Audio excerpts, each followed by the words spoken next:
Hey, what's up? It's Tiffany. Before we get started on this week's episode, please be sure to send us your requests at booshakalakapodcast@gmail.com.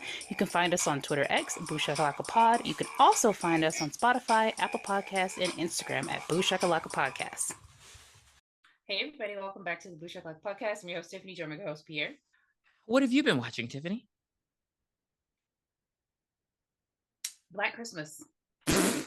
I really haven't been watching anything new since last week, so no, I can't really add to the pot, but what about you? So I have seen Gladiator 2 and How was Wicked. that? Gladiator 2 was actually really good. It was actually really good. Did they all die in the end? You said what? I said, spoiler alert, did they all die in the end? No. But I will say this. I like that a lot of if you study Rome, a lot of the things were historically accurate. Like a lot of that stuff they were doing, that's what they were doing in the Colosseums. And I was like, how the hell did they do that? But they did it. However, I will say this. There is a part in the movie when you find out something. And once you find this out, you're supposed to it's interesting because it's like the minute I found it out, I was like, oh, well, I'm rooting for this person. Why would I root for anybody other than this person? But I feel like the movie tries to get you to be like, oh no, you still need to root for this person. And I'm like, no. So it's pretty good. It was pretty good. Wicked was good as well. It'll probably be out on video in 2 weeks before the end of the year. Exactly. I wouldn't be surprised. No, not at all. Wicked was good as well. Good. Yeah, I don't even know that story. So exactly, I've never seen the play, nothing like that. This is my first introduction to it. But I know, I know Kristen Chenoweth. Like I know it's a big deal. I just had never seen it. However, I will say it didn't need to be 2 parts. The play is only 2 hours and 30 minutes. Y'all could have done this in one movie. So basically, we're getting like an hour and 30 minutes of the play in this movie. I think the movie was like 2 hours and 30. Like I think the movie was the length. I'm saying if the play is 3 hours, we got an hour and 30 minutes worth of it for this movie. Yes, basically. She doesn't sing "Fighting Gravity" and it ends in the play. Right. That's what we're talking about, right? Correct. Okay. Correct. I don't even think this is where the intermission is, though. Like I think it's really. Yeah, they just wanted to. I think they just wanted to end on a high note. So I've seen that part where she hollers at them and then flies off. I saw that. Not hollers. So it's like I mean, I guess she is like, who wrote that note? Because it's not words. If you want to do a cash grab, Hollywood do a cash grab. But I mean, they could have done it in one if they wanted to. I would rather them take a Broadway play and make it into a motion picture than them taking a cartoon and continuing to make it into a live action motion picture or another movie and remake it. I would prefer the play. Why not? Not everybody can get to Broadway. Not everybody can get to off Broadway. Yeah. And then you're making it fantastical as opposed to watching it on Broadway. I've seen Broadway before. It was good. Yeah, me too. But I mean, I still know that I saw y'all backstage doing shit. Right. While the show was going on. So yeah. Like because to your point, or counter your point, I saw Phantom of the Opera on Broadway, but I would never watch that movie. Yeah,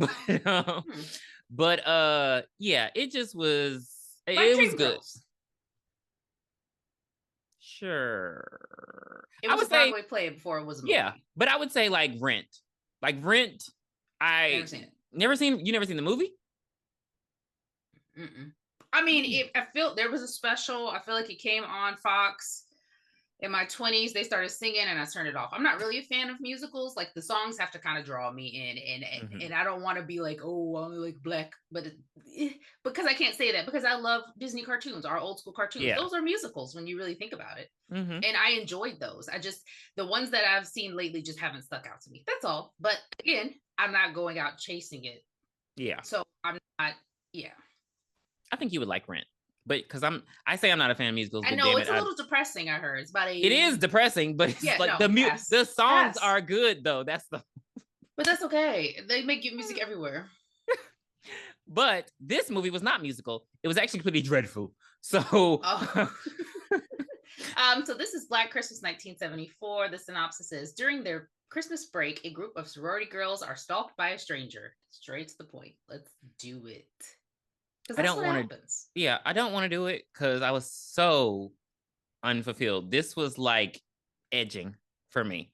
It was just, and I wonder when you suggest these movies, do you remember them from when you're 11 and you're like, oh, we should watch this? Because I remember it from when I was 11.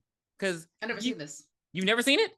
Mm-mm. Oh, okay. So we're just doing the whole. Might as well do 2006 one then. Because so I just figured since we did the Black Xmas, Noir Xmas, Negra Xmas last year, I was like, well, let's just do the original since we haven't done it for the pod. But I didn't hate this movie at all. Really? It was no, because you got to think. So you're looking at it as somebody who has spent 20 plus years watching horror movies. So all of the tropes are there, but you got to think this is the originator. This was before Halloween. I feel like it wasn't before prom night. It had to have been. Look, this is just, you just have to kind of get out of the element of, oh, we've been watching these movies. We know what's going to happen. We know this stupid fool. Because that's how I watched this. That's not why I didn't like it. I enjoyed it. That's not why I didn't like it. Oh, okay. Okay, well, tell me about it. Tell me about the movie. Okay, so we start this movie off. And don't go into too much detail. There's not a lot of detail. It was a lot of dialogue. So it's going to be like one of those reviews. But we start this movie off like Thanksgiving. I said this last time. No, we don't. Yes, we do. A guy from his point of view looking up into a house where there are festivities going on. That's literally how Thanksgiving started. Oh yeah, I guess you're right. Because but yeah, there's this guy. I believe he's like just and we see things going on in a sorority house. It's a very nice sorority house for 1970s. And we are introduced. They built houses with character back then. Hello. Everything don't look the damn same. So we are introduced to the hot ass, a wild pack of 49-year-olds. The hot ass inside. And one's British. I don't know why. So I'm gonna just throw out some names that I recalled. We have Jess, who is the main character. We have Barb. We have Phyllis, Phil. And we have Claire, and Mrs. Mack is the house mother. Are there any other girls? I feel like there are more girls than that. Are there any other girls? No, I think that's all of our main characters, except for the guys that we're introduced to in the movie. Yeah, those are our main. There's other people there. They have other sorority sisters there, but everybody like kind of trickles leaving because of the Christmas holiday coming up. Okay. Well, during the party, the girls receive a phone call, and they've received this phone call before to the point. Oh yeah, that they call him the Moaner. Is it me or did Jess have on a Wu-Tang sweater? Okay, I'm not doing this with you. I thought she was the best dressed in the movie. I don't know. It was something about that yellow during Christmas time. I don't know. It was giving me everything I needed. Okay. But yes, and he just like moans and like, gross. Like just it's more than just. I was eating. And he was like making gagging noises, and then gargling. That's what the subtitle said. Gargling noises. Then my god, pig noises. Yeah. Then he goes on. He sounded like Reagan when she was possessed. He really. Then he goes on and he says, "Oh, I want your pink cunt," and then he like just very sexually suggestive. He's obviously white because he said. Yes, that's when he says the word cock. So I'm like, oh, this is white. He says, "Suck my juicy cock." Yeah. Just not flattering. Zeros across the board. I'm gonna kill you. He ends it off with, "I'm gonna kill you." So he really tanked himself then. So if I was at least bit interested, I wasn't anymore. Not you were like, maybe he has something going on, and then when you heard that, you're like, well, he blew it. It is 1974. You know that meme where the girl's like, well. Well, like what if yes. Maybe. But Jess doesn't give him anything. They hang up the phone. It's just like, they call him pervert, whatever. They're over it. So Claire. What about me? Yeah, you're right. Oh, you're right. Well, no, do you want to talk about that? I feel like that's an unnecessary detail, but McHenry is the house murderer. They give her a gift. She goes No, I was upstairs. just saying she got there. Oh, well, she goes upstairs and she has a drink. She's a closet alcoholic. But Claire is disgusted by this phone call. She's like, boys, I'm a 1970s lesbian. So she goes upstairs and she's like packing because she's apparently going home with her dad for Christmas. He's supposed to meet her tomorrow. He don't meet her tomorrow because she heads into a room. This dumbass, hey, what's that? You guys, what would be there? What would be in a dark corner? The only thing that would have been there is a cat, because they do have a house cat. They do have That's the only thing that would have been there. And the cat is the cat named Claude, Maud? What's the cat's name? Claude. He's a grown businessman. Right. So she goes over and she's actually choked with a she's like a wax shower curtain. And I think it was a plastic bag or like a the little plastic they put over your clothes that stick to the dry cleaners. So she's asphyxiated. She's done for. She's dead.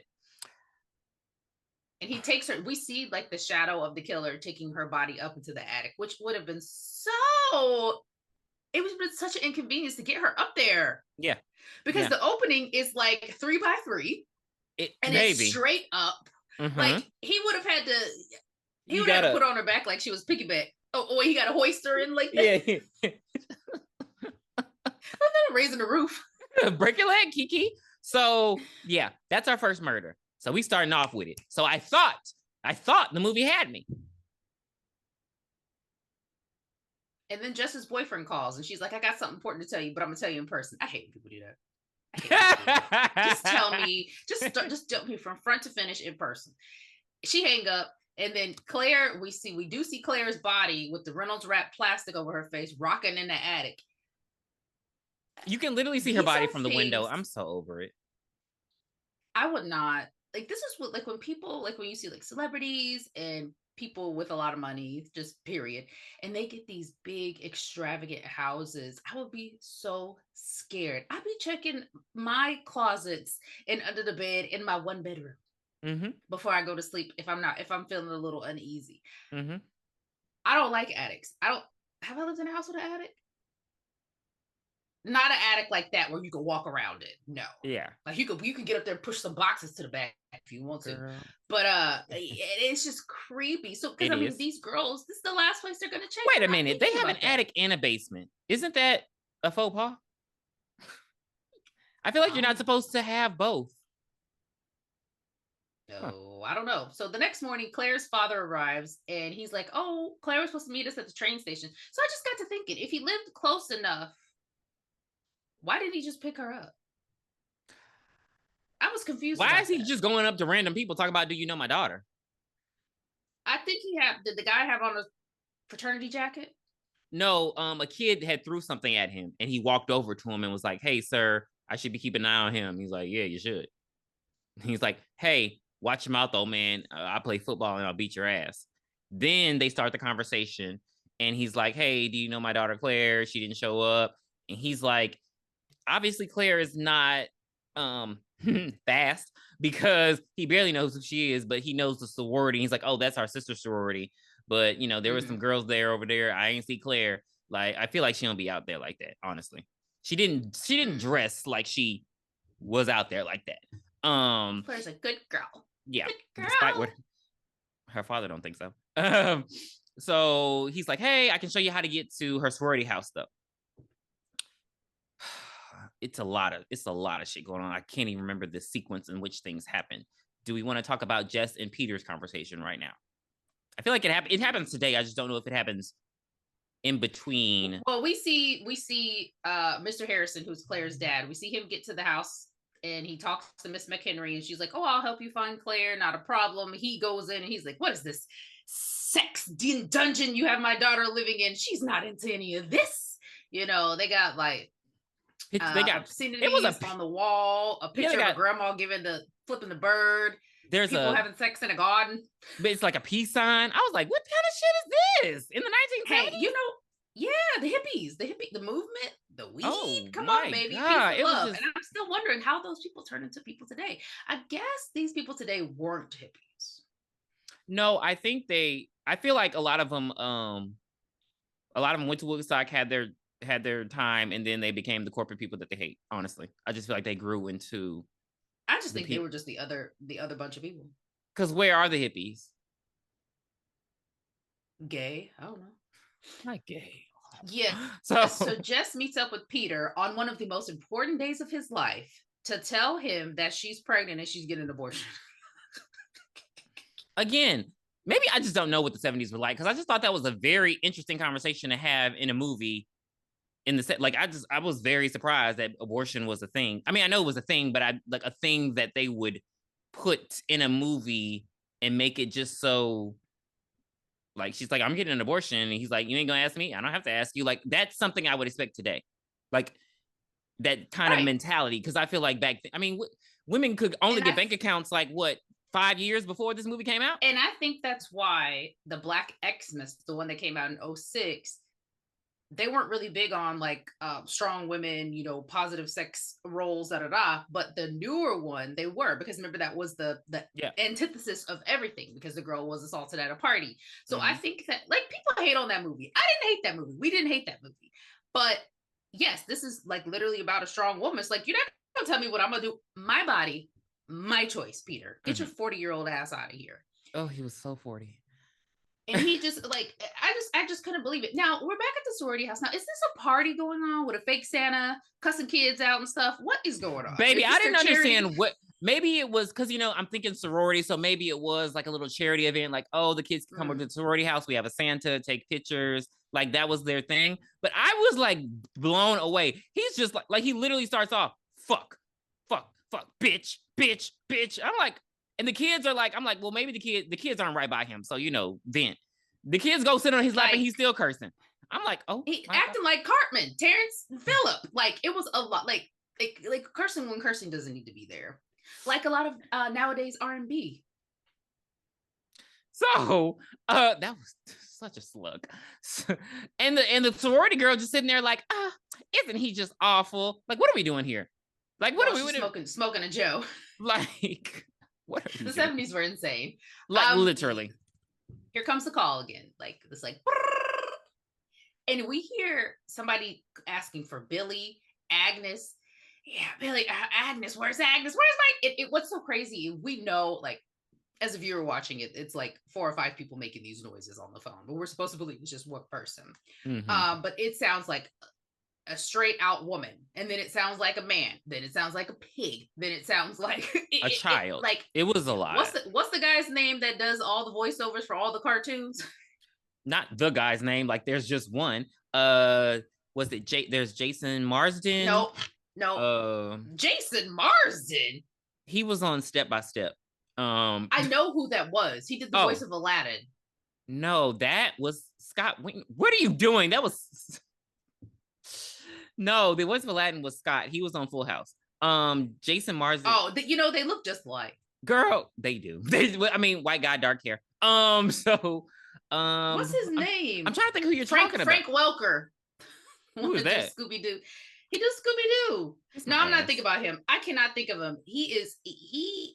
Oh my God, it's gonna bother me now. Let's just go with Seth MacFarlane. I don't know. Yeah, I hate you now. Okay, but that's not who I was thinking about. For some reason I can't think of his name, but he did like all of the Looney Tunes and stuff. Oh man, I think it might be Frank Welker. Just do Bugs Bunny. Just Google Bugs Bunny and see who the voice actor was. But anyway, whatever. Yeah, he you know, a jack of all trades, got all the voices. But our girls, you know, these are some real sorority sisters, because they're like, hey, Claire's dad is here. We have not seen Claire. Claire packed her bags. Claire is missing.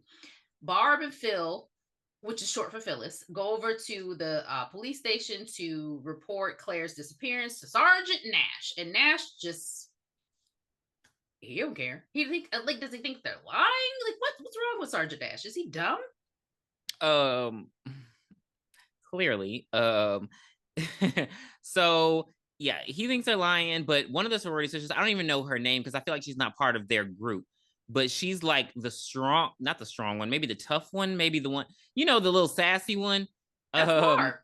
Oh, that's Barb? Oh shit. Mm-hmm. But yeah, she's in there, and you know, he asked for their number. But this wasn't even funny to me. Like, I didn't even laugh. You didn't laugh at this? No. She tells them who that gives their phone number out in a word? Yeah, she said the phone number is fallacious. I didn't understand. Maybe this was a 70s thing. I didn't understand it because she was like, it's a new. I didn't understand that. He's like, FE, it's a new. I was like, what? Isn't FE the periodic table element for iron? I didn't understand. Like, maybe again, this is a 70s joke. It's very dated because she's like fellatio, and he's like, what? And she's like, yeah, FE, it's a new. I forgot the word they were using, but it's a new contact tracer number. I don't know because I didn't I'm understand. The new Jan Brady. Something, it's the new like it's the new AAVE. It's the EAVE. So, moving on. Later, so that doesn't work. That no. doesn't work, basically. And what's her name? Jess goes and talks to Chris, who is dating Claire. But it seems like a very interesting dynamic because he seems like a really popular football sports jock guy, and he's dating this, what as the girls call her, a prude, because they know she's a virgin, which is like, so look, if I could be one again, I would. Right. But he's really cool. He's really cool. He's really helpful. And he's like he's the most helpful guy in the movie, I would say. The most helpful boyfriend, at least. So he, he meets the dad. They all get together at the house and they're going on a search. They're going to go for a search party, an old-fashioned search party with the police. Because he's the one that actually went into the police station, raised hell. He actually made them. Yes. If it wasn't for Claire's boyfriend, they would, which is weird because it's like her dad was there. That's the only thing I didn't understand. Right. Like, why did this young guy have to come in and say something? I feel like he might have had a relationship with the lieutenant because he goes in and is like, Lieutenant, what the hell? Like they were on a first name basis. He meets over at his mother's restaurant. Probably because he is dinner. Like, star quarterback football. They usually are pretty popular around town. Right. So, Lord, I'm losing my color. So the search party. Go for a search party. The police, all the sorority sisters, like Tiffany said, they're down for their girl. Like, we got to go find her. So a lot of things are happening simultaneously because everyone doesn't go to the search party. And who doesn't go to the search party? Well, Mrs. Mack. She tells them before they all dressed in black. She tells them before they even go, like, I'm going to spend Christmas with my sister, so I may not be here when you get back. I knew she was dead as a doormat. Yeah. I knew she was dead. I knew she was dead as a fireplace right then and there. It is a fireplace. For me. So okay. She goes upstairs and starts dead will suffice, period. She goes upstairs and starts packing her suitcase while drinking her alcohol. Now, this part, I don't know. She's not exactly a character I don't like, but she's like a mean old biddy. Like, why are you drinking? Your suitcase ain't packed, but you done already called the taxi. What's happening, ma'am? Yeah, like the Uber will leave you in 5 minutes. Hello, in look, 4 minutes if you're nasty. So, right, but she hears we see Claude. We finally see Claude again, and he up there about to meow meow meow mix Claire's body and eat her or something up in the attic. Like, he's hungry. I feel like a cat would eat a person. Mm-hmm. They crazy, but Miss Mac hears the attic. Yeah, she finally how she heard him from the attic with the taxi driver blowing the horn. So I think that the killer opened up that hatch because I think they were going to head down. So that's why the sounds were, she could hear the sounds at that point. I really think that's what happened. But yeah, she goes this part. This is why I said the entrance to the location, to the attic, is very, very small. She goes up there and she's like, "Whew, I gotta clean this place out." And I'm like, in there where the Christmas decorations were? But okay, whatever. She looks around and she actually sees Claire's dead body in a rocking chair. And my girl has time to just lean back down. She doesn't. And then she even sees the killer in the corner of the attic with a hook in his hand. And she just opens her mouth. She opens like Judge Judy. She says, "Bullseye." And he lets the hook go, and it latches into her mouth, and then he pulls her by the rope and pulls her up. and then murders her. We don't see it. It's off screen. I mean, he did all that. We don't see any of these murders, honestly. But right after that, he goes crazy and starts trashing the attic. Like, what happened? Did you not want to kill this old lady? Yeah, I don't. It was just so creepy. Like, what is? He tears the place up. Yes, but yeah, and nobody hears it because everybody's at search party. So yep. And then the taxi driver's pissed. Back at the search party, they're walking around, Claire. And then we get an unseen murder. I mean, an unseen body. One of the girls screams. We find a dead body. Yes, they find a dead body. They find a dead body, and not one they wanted to see. And they just start screaming, and everyone just keeps coming up and screaming. Everyone keeps coming up and screaming, and I thought they were going to show it to us, but they don't. So apparently, we learn later that actually what they saw was a little girl who was murdered in the park. So they said a little girl, and then they said a high school girl, which I'm not, in my mind, those are both little girls. Mm-hmm. But I guess maybe like 15 or 16. Yeah, it made it more to me. I just thought it was a child, and I didn't let anything they said, because it to me that made it more terrifying. That made the movie scarier. Because why are you murdering children, sir? I mean, okay, I'm not gonna get into that. Yeah, it was pretty terrifying. So everybody's freaked out. Everybody's like, oh my god, little girl. The search party is off because now the police got to do an investigation on who the hell is this little girl. We got to figure out who killed this little girl. We'll holler at Claire later. She grown. And they're back at the sorority house, and it's Barb, Phyllis, and Jess. I guess everybody else is gone at this point.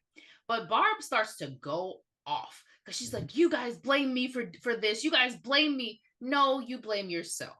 You're literally letting us know that because you were cunt to Claire, Gemma's a fat cunt.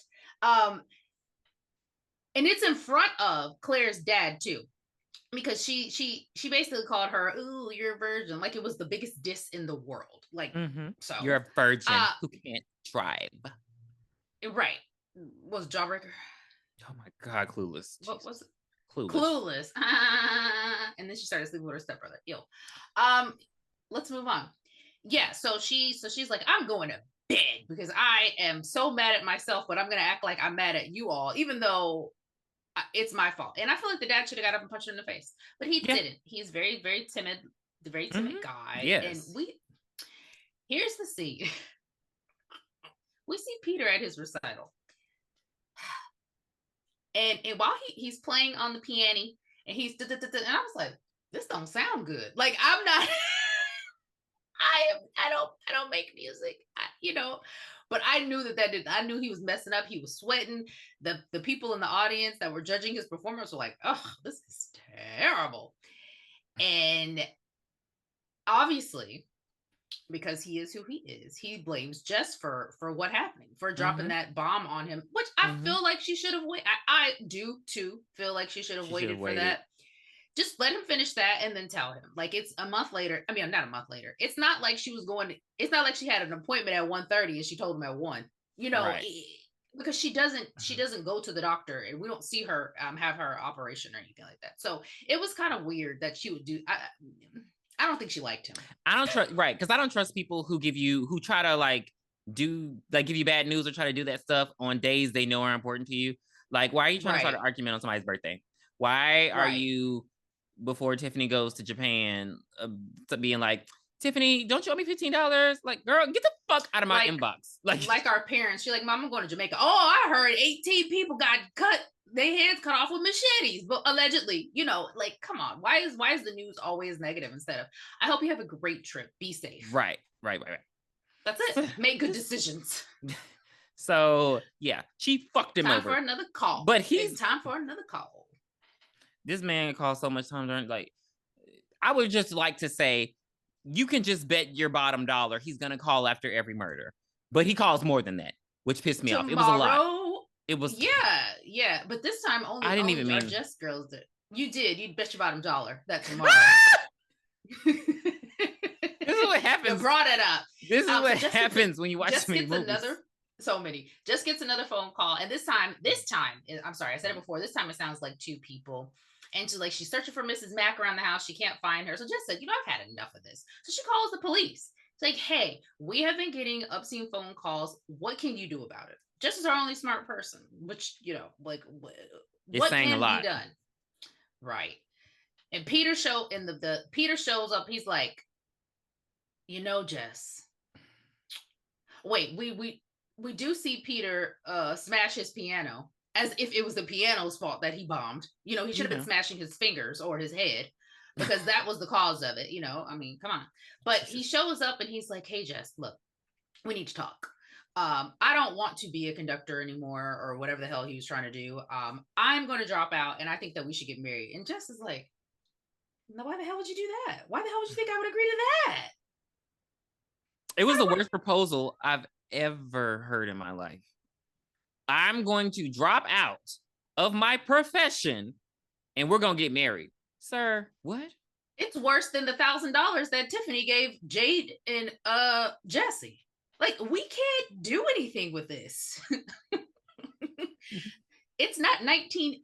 She didn't even give them the full 1,000. She gave them 500. So the fact that they spent it all on the wedding, those snacks that they never ate, and the hotel room. Because, girl, my thing is, he talking about, hey, I'll put up a deposit on an apartment. I was like, how many roommates are we gonna have with $1,000? I'll get a job. I'll get a job. I'll help put you through college, sir. Where? In what world? Because this was 1998. What college? Get out of my Mississippi Gulf Coast Community College. Did you not? Mind you, remember the house that she was at when he picked her up in the beginning, sir? He gonna pay for my car. It was a lot. It would have been like, hey, let's just wait this year. We'll be together in a year. 1 year, literally 1 year. But so Jess is talking to Peter and she's like, look, I can't really talk about this right now. We were on a search party looking for Claire and a girl was murdered. Peter's like, I can fuck about that. I don't care. And he threatens her because he's like, look, okay, fine. You don't got to marry me, but you're not doing it to my baby. And I'm like, okay, I feel like it's just a clump of cells right now. Like, what are we doing? Like, if Jess really felt so strong about this and made her decision, she shouldn't have even talked to Peter about it. Honestly, she should have just told him, yeah, I had one. That's the norm. That's the thing that I see the most. Is like, oh yeah, just want to let you know I had one. Deal with it how you deal with it, how you want to deal with it. Yeah, I don't know. So we see our Lieutenant Fuller, who is actually Nancy's dad from Nightmare on Elm Street, if you're nasty. He gets wind that the sorority house has been receiving these obscene phone calls, and he's like, and now a girl is missing, and then we found a dead girl in the woods. He's like, don't you think we should look into this? Like, he's 1 + 2 + 2 + 1 is hello. So they get somebody over to the house to tap the phone. Oh, I'm sorry, that's from Clue. You didn't get it. Oh. Don't worry, it's on the list. They get over to the house and they start to tap the phone. He's actually investigating. He's asking all the good questions, but he does not check the house. No, they tap the phone and leave. If somebody is missing, you would think they would check the house, because what if she went to the attic and tripped and fell and bled out or something like that? You would check and especially the basement. You would check every crevice. Do they even go in her room? I feel like they don't even go in her room. Because she had they went in her room because he looked at her because they saw her suitcase was there and everything. Remember? Okay, Okay, I was like, she never left. I feel like the dad didn't go in her room. I'm not sure if they did. They didn't see it, but this is the part of the movie where I was like, something's up. So they tap the phone and he's like, are there any other phones in the house? And Jess is like, oh, just our sorority mother's house, and she has her own line. I'm like,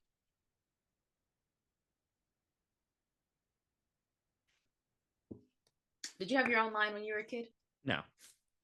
I'm a little bit older than you. I have my own phone line, but it was also we also had dial up internet, so we needed another phone line. Because who the hell was gonna call when I was on the Backstreet Boys chat? We didn't have internet till I was like in high school, so yeah. Peter is still lurking outside, and Claire's body has got to start stinking by now. I mean, I know it's only been 1 day, but I don't know how long it takes for decomp to start. But well, see, I don't because they always talk about the release that happens. How long does that take? Because I feel like you would smell that immediately. You would think. Yeah. But you don't, because the Christmas carolers are coming by and they're child. It was sweet. Are you listening? Snow is glistening. A beautiful sight we're having tonight. Walking in a winter wonderland. One of my favorite Christmas movies. Oh, we have to give our Christmas movie recommendations at the end. We'll do that. Okay. Yeah, they're singing, but while they're singing, Barb is dying. So the killer is in Barb's room as she's sleeping. Now she does wake up just in time to see herself being murdered. The killer grabs her glass unicorn statue, because she's a girl, and it's ridiculously sharp. Yeah. Hey. Somebody just added me on PlayStation. But yeah, they're gonna call you the N-word. Don't worry about it. So he stabs her with the sharp come on now, what unicorns? It was like 9 inches. Unicorn horn should be like 1 or 2. Like, it's not even supposed to be sharp, because it's supposed to be just a little twirly little. But anyway, he stabs her repeatedly, like blang blang blang blang blang, and he keeps talking about Billy and Agnes, and he's pissing me off. Stop talking to me while you killing me. They give you nothing. Nope. Nothing. Like, at least, but guess what it's time for, baby? Another phone call. Or as the kids today do it, like this. Now, as the carolers, hold on, because as the carolers are wrapping up this song, and Jess is like, "Oh my God, you were so good." They were mid at best. A woman, I guess the woman who's in charge of the carolers, she comes up, she's like, "Kids, get home, get the fuck up out of here. There was a girl found, a girl." And she's like, "Yeah, girl, I know. I was on the search party where we found her." And then the phone starts ringing. It gets really weird, because she's like, "Your phone's ringing. We were just having a fucking conversation." Like, I don't know. That was weird to me. That threw me off. I was like, "Girl, yeah. I'm talking to you. I think you're in front of me. You're kind of, I'm trying to, but okay, bye." It was a way to get out of the conversation, because she didn't want to talk to her no way. She wanted to get home. So yeah, it's curfew. It's curfew, like in Scream, red right hand. So yeah, the phone rings, and this, the police are trying to trace it. This shit made I don't know how that works. So angry, because so realistically, y'all, when they trace calls in movies, yes, you know how they like, "Oh my God, yeah, hurry up." It does take a while. It's not like it's not like quick. So I like that they make it seem like it took a while, but the fact that he was going and looking at shells, I was like, what is going on? Like, this is so all of the phone numbers are housed in one location back then. Hell no. Hell no. That ain't my job. Yeah, so he has to go see which machines are lighting up. I bet he's getting paid $8 an hour. That shit looks so hard. Like, yeah, it was a lot. It was a lot. But on this phone call, the caller emulates part of the conversation she had with Peter. So they're repeating stuff that was said. So the cop is like, "Wait, what is this?" And even Jess is like, "Oh my God." Yeah. So they start surmising that they think that it's Peter. Peter did it. Mm-hmm. And they still, they can't trace the call. So they're like, make sure they don't give her a definitive time. They're just like, keep him on the phone. And it's like, what, like 1-2 hours? How long do I need to keep him on the phone? They never tell her how long, but they say that all over. They call again. No, she gets another call, but this time it's really Peter. He's calling, he boo-hooing. He's like, not my baby, not my baby. Now, mind you, y'all, the phone is still tapped, so they hear this call as well. And he's just like, "Don't kill the baby. Don't kill the baby." So she hang up on Peter. She's like, "Peter, I'm killing this baby. Fuck you." So the cop called her back. He say, what is it about a baby? You killing babies over there? Are you the murderer, motherfucker?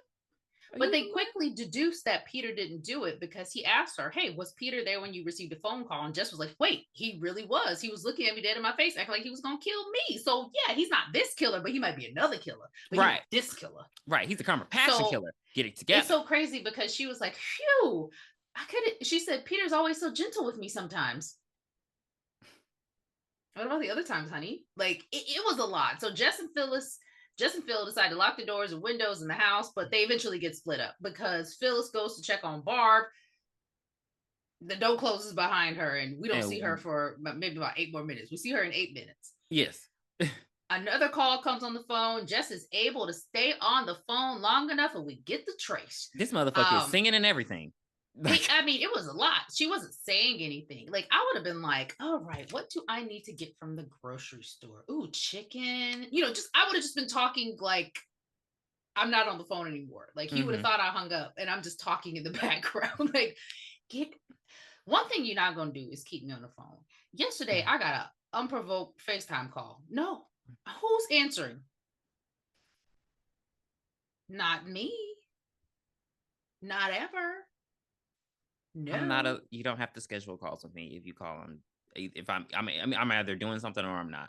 I'm going to answer. So I'm not going to answer FaceTime. You're going to call me first, and you're going to say, hey, I want to show you something. And then I'm like, okay. And then you FaceTime it. I answer FaceTime calls. I don't think it's that big of a deal. My only issue is I've been on the phone with people who FaceTime and they're like, oh, I see your ceiling. Oh, I don't see you. And it's like, well, you called when I was doing something else. So you're going to have to just look at the ceiling. Right. That's what I said. You got to schedule it. Anyway, I mean, I'll be on FaceTime with you, but don't expect my face. Nash calls over, not Nash. Wait. Yeah, so the cops realize they get back in the car because they were going to investigate Peter's piano. They were going to go see what happened over there, and they get a call that, you know, they were able to trace the call. So they find out, they're like, hey, the call is coming from 6 Pussy Way. And he's like, and the cop is like, no, you're not supposed to be tracing the calls going, you know, you're not supposed to be tracing that. You're supposed to be tracing the calls coming to there. And they're like, yeah, it's both of them. And he's like, oh my God, the call is coming from inside the house. Right. So he's like, Nash, look, you call this bitch, you tell her to get the fuck out of the house. You tell her to get the fuck out of the house. Don't tell her anything else. Tell her to get out the house. If you fuck this up, I'll kill you. And then he's like, I'll be there in 5 minutes, but he's only going to be there in 20 minutes because that's how long it takes him. I was pissed. So, right. It was a minute. Like, I feel like at this point, they should have called the fire department or something. They can get there fast. So Nash calls her. She answers the phone. Mind you, she's calling for Phil. She's like, Phil ain't coming. The future. Phil ain't coming. So then she gets the phone call. She's like, hey, who is? He's like, hey, Jess. She's like, yeah, who the fuck is this? She's like, hey, it's Officer Nash. Look, I need you to put the phone down and walk out the front door. Put the phone down. Don't ask me no questions. He makes it very clear. He says about 20 times. Don't ask me shit. Put the phone down. Walk out the front door. Because she has no melanin, she starts asking questions. What? What's wrong? Why? What's wrong? Wait, should I warn Phil and Barb? What? Huh? What? No, this was my last day on the force. I would have been like, you know what, Jess? You got it. Hang up. I would have hung up the phone. And I would have went home. But like, Charlie, whoever was sitting next to me at my desk, Jess, get out of the house. Don't ask any questions. Charlie, you my witness? Okay, thank you. Because I'm not. It made me think about when Rush Hour, when Chris Tucker got up, he's like, hey, I need everybody to single file, get out of the building. And then he was like, hey, get the hell out of here. It's a bomb in this building. But he was like, you know what? This lady has no urgency. She's not listening. And he did what I think was right. He was like, the killer is in the house. The killer is coming from inside the house. When William Shatner was on Family Guy. Why do I remember that? I don't know why you remember that. I hate you now. But we think that Jess is going to leave. So she starts walking to the door and she's screaming out for Barb and Phil. Cool. Screaming, y'all. Giving y'all another chance. I'm still giving y'all another chance to get out of here. They don't answer. They're dead. So she decides to go upstairs. She doesn't leave. No, she goes to get a hot poker. At least she got a weapon, Tiffany. Now, out of all our reviews, how many reviews have we had where they don't grab a weapon? So I will give her. She should have easily. I think. Did Nash tell her the cops are on the way now? Did he say that? I'm not sure. Yes. Oh, he did. Okay, so no. I'm gonna let the cops do what they need to do. Like I can't, but she does. So she goes upstairs, and both of the girls are sitting upright in the bed, dead with blood on them. That was really weird how they were posed. Yeah. Like, how many pillows were behind them? I mean, he had time. So Jess, Jess, this was the creepiest part of the movie. Jess looks to her left, and we see an eyeball looking at her like, Bloodshot red, and he's sitting there and he starts talking all that Billy and Agnes shit. She say, "I'm not trying to hear that." She slammed the door on him and he just starts screaming. Now this is where you lose me because I don't understand. I was lost. She had a head start out of this world. She ran downstairs. She couldn't get out the front door. I don't know what the mechanics were with this because he didn't lock the door. He didn't even have time to do it. He's been doing his own thing. He was sitting by his up for poses and pictures. So she couldn't get out the door. I didn't understand.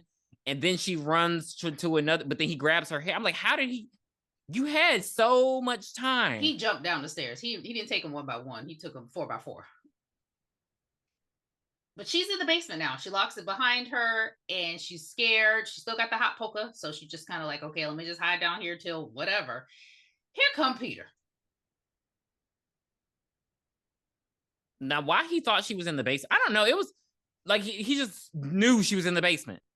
Hell, maybe he was working with the killer. Now that I'm you know what I mean? He was doing too much. So yeah, he just like, Jesse down there, Jesse down there, Jesse down there. And she's like, oh my God, it's Peter. Peter's the killer.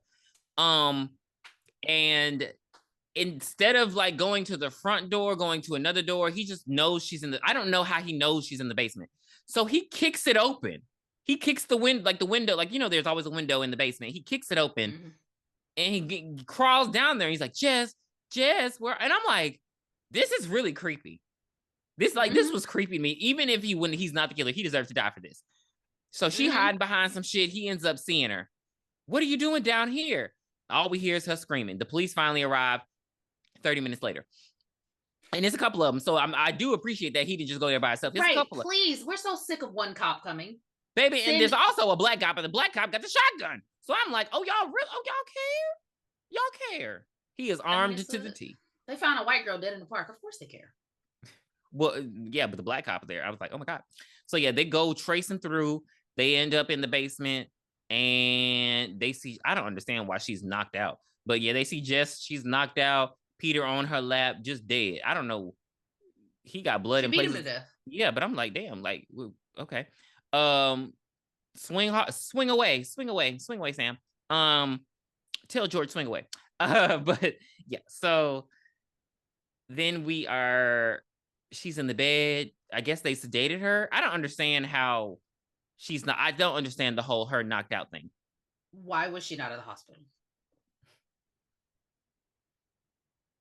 Because they sedated her in her bed at the sorority where murders happened.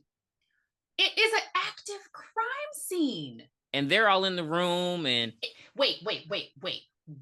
And they know that the call was coming from inside the house and they still don't check. They don't search the entire house. They just grab her, take her to her room, give her something. He's like, hey, when's she going to be up? I didn't talk to her. He talking about you ain't going to be able to talk to her until tomorrow. And they just leave her in her bed. Claire's dad done passed the fuck out. He done had shock. I don't know why he got like, I guess because the other girls are dead. So he just was like, oh shit, my daughter's dead. So they like take him to the damn hospital. So all the officers leave her in the room by herself with her door wide open. And there's an officer stationed outside of the house. Mind you, there was already an officer stationed outside of the house earlier, but his throat got slashed. So what the fuck?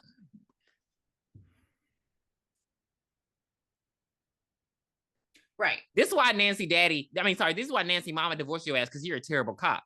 And you had to move to Elm Street to redo your career because you fucking suck.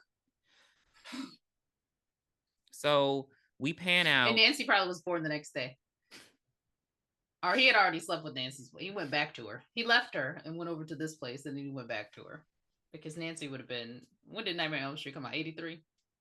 82? I think we pan out. And we see that the killer is just up in the attic. Like, because they didn't search the house, he up in the attic and he laughing and singing. Mind you, Miss Mac and Claire are still in the attic. They don't even have all the bodies. They only have 2. So, and we just hear him, and you can still see Claire's body from the fucking attic outside. I'm just like, and the movie ends. We don't know who the killer is. We don't know why he was doing what he did. That is why I do not like the movie. Because we don't know if she kept the baby. Well, I imagine after all that rigmarole, she lost it. But I I hate movies like this. But I need to know why. Is there a sequel to this? No, they just remade the 2006 one. Oh. But like we don't know anything. It's just some random guy just came to this house and decided to kill these women, and that's it. And the police are negligent as hell.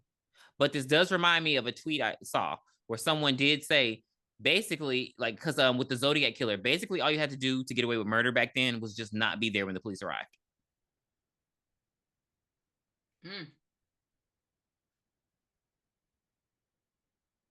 Yeah.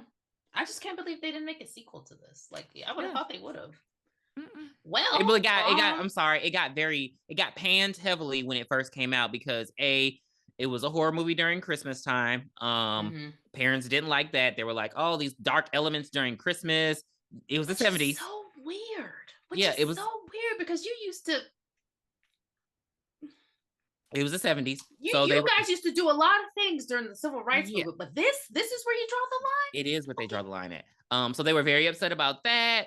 And then they were just like, some people were like, it was a bad movie. It was just a guy killing girls, and there was no rhyme or reason. So it got mixed reviews. Of course, it's a cult classic now. It's so interesting how, I mean, like, and this doesn't mean anything. I'm just giving you context. I mean, Hocus Pocus got panned in theaters as well because it came out in fucking summer. So, yeah. Rating 6.5 for me because I think the acting was really good for a 70s movie. Like, I believe Jess when she was screaming for. Oh my god! I was like, I felt that. I told her to shut up. I told her to shut up because, baby, my neighbors are trying to sleep. I definitely believe that. So 6.5 for me. I would recommend it. I don't think it was a bad movie. I wish that it had just a different ending. Like, we could have got a little bit more of the backstory of Billy. I'm going to assume that the killer is Billy and Agnes is the dead body that they found out in the woods. That's what I'm going to assume. That makes the most sense to me. But I feel like in that 2006 sequel, we're not going to spoil it, but they still used the Billy and Agnes trope in the 2006 sequel. So yeah, I wasn't disappointed. Von Dutch. I wasn't disappointed in it, cool with me. I'm gonna give it a 5.5. Again, the ending is just the main part because after all the suspense, I need a good ending. I do not like when it's like, at the very least, let me know who he is. I don't care if the characters know. I need to know, and I did not get that. It was a white guy. Yeah. So with some long stringy hair, I don't know. It did look like Peter, but whatever. 5.5. All right, guys, that will do it for 1974's Black Christmas. What did I say I was going to talk about? Christmas what? Recommendations. Christmas movie recommendations. Oh, yeah. Ding dong dong dong. Silver bells. So these are not horror movies, by the way, but 2 Christmas movies that I love to watch. I haven't watched them yet, but I'm going to get on the Lifetime Movie Network. Hallmark. Is it Hallmark? I don't know. Freeform. I love. Those are all different. I love on Prime Video Something from Tiffany's. I love that. Really? So cute. Oh my god! I thoroughly enjoy that movie, and I watch it every Christmas. It's not old either. So like, I think about like 2022 or something, 2021. I enjoy that. I cannot believe you like that movie. I love it. That's so cute. And then for musicals, I love the Mistletones. The one with Tia Mowry in it, where she wanted to start a cappella group for Christmas, and they wanted to sing in the mall. Y'all, this is the same person who just started this episode out talking about she don't like musicals. I love that one. It's so cute. It's so cute. So those 2 I would definitely recommend. You can find them hopefully on streaming, because they better be there, because I might watch one of them tonight. Hello. Well, you gave 2, so I have to go 2, and it's very hard. I won't do the traditional ones because it's too easy. But 2 of my favorites, Batman Returns is a Christmas movie. It's the first Batman movie I ever saw. It happens during Christmas. It's a Christmas movie, and it just gives it Christmas feel. I mean, I'm not fighting you on that. I know I'm fighting. Somebody else might. I'm explaining but I'm not fighting you on it. I'm just explaining. It's a great movie. Like Tim Burton, Michelle Pfeiffer, Michael Keaton, Danny DeVito. Like, come on now. It was just a stacked cast. So yeah, I really love Batman Returns for my Christmas movie. It is long, so be prepared. And also I like The Family Stone.